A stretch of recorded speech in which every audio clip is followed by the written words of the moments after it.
This is my prototype aircraft based on an RV-10 using parameters I calculated using given values for specific areas.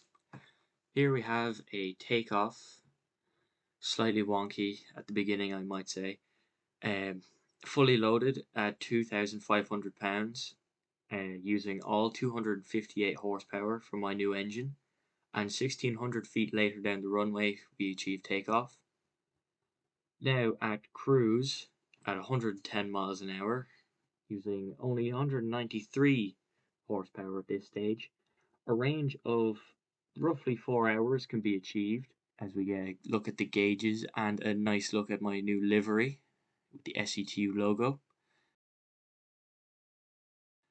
And here we have a landing approach using full flaps, and as the plane comes to a stop, I'd like to say this was a very nice plane to fly, very stable, very maneuverable, and plenty fast enough.